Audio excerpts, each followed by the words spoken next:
Ako, wala akong ano kay Drilon.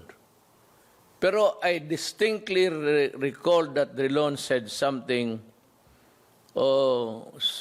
Presidente Duterte, do not tinker with that contract because we will end up paying so many billions of pesos.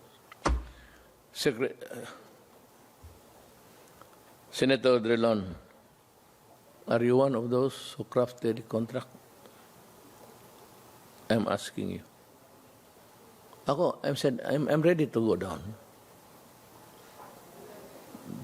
Hindi kita tinatakot. Pero pag bumagsak ako, dadalhin talaga kita.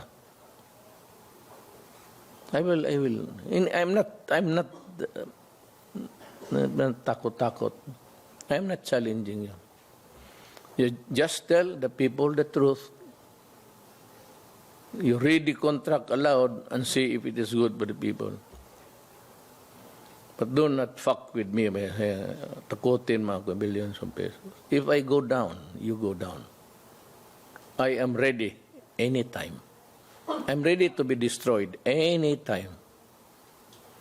But I will also destroy